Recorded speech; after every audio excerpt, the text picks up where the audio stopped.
안녕하세요. 이용민 변호사입니다. 오늘은 항소심에서의 제1회 공판기일을 주제로 말씀을 드려볼까 해요. 항소심이 일단 시작됐다라는 것은 뭘까요? 1심 판결 선고가 있었고 피고인이나 검사가 항소를 했던지 아니면 피고인이랑 검사가 같이 항소를 하는 경우도 있어요. 그렇게 누군가가 항소를 하면 그 1심 법원에서 항소심 법원으로 사건이 넘어가게 되겠죠. 그러면 그 기간이 얼마나 걸릴까요? 구속 사건이면 좀 빨리 진행이 되는데요.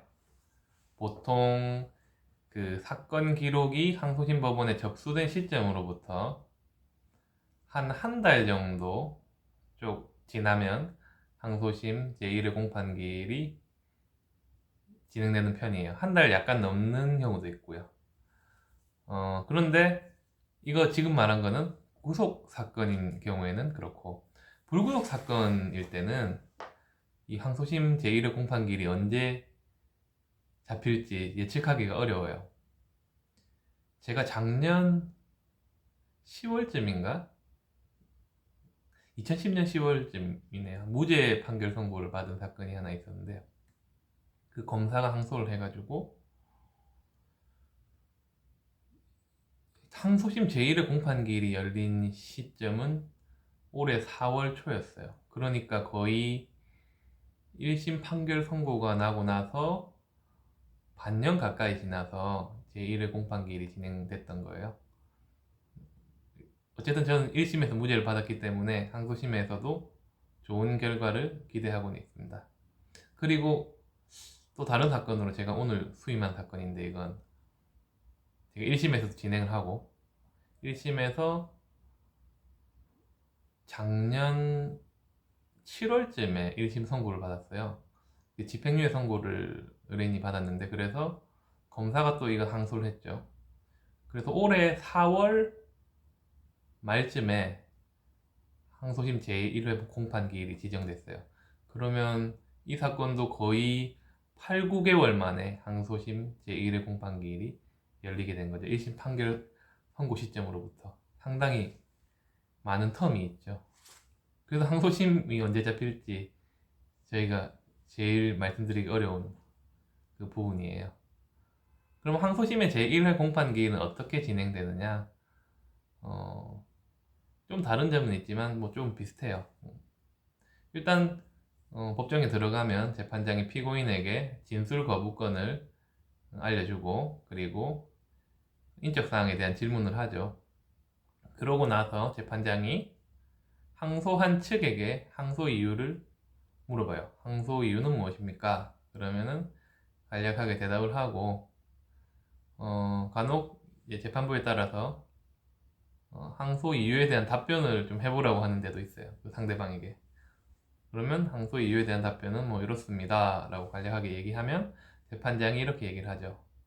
그럼 뭐 쌍방 더 추가로 제출하거나 증거 신청할 것이 있습니까? 이렇게 물어보면,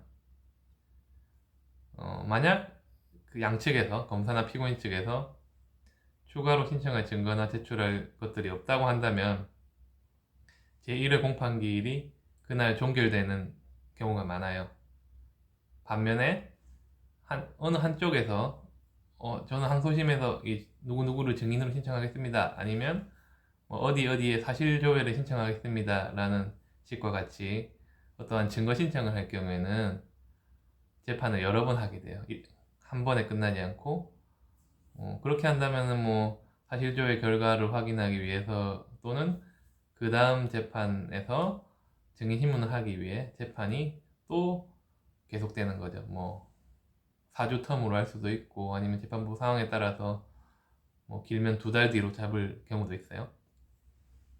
어쨌든 뭐 그런 신청이 없다라고 한다면 보통 첫 번째 재판에서 종결되는 경우가 많아요. 그러면 이제 검사에게 다시 의견을 물어보면, 보통 특별한 변동이 없다면 검사는 1심 구형과 동일한 구형을 하는 경우가 많아요. 뭐 예를 들어서 1심에서 징역 1년을 구형했었으면 뭐 항소심에서도 징역 1년을 뭐 선고해 달라, 이런 식으로 얘기하겠죠.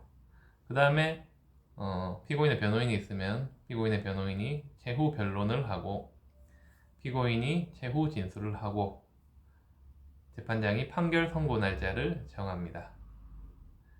자, 이렇게 해서 항소심에서의 제1회 공판기일이 진행이 되게 되는데요. 여러분들 형량 검색기 제가 개발한 앱이 있는데 여기에는 여러 가지 죄에 대한 형량이 나와 있어요. 관심 있는 분들은 많이 다운로드 받아주시고요. 구독, 좋아요도 부탁드리겠습니다. 앞으로 또 좋은 영상으로 찾아뵙겠습니다. 지금까지 이용민 변호사였습니다. 감사합니다.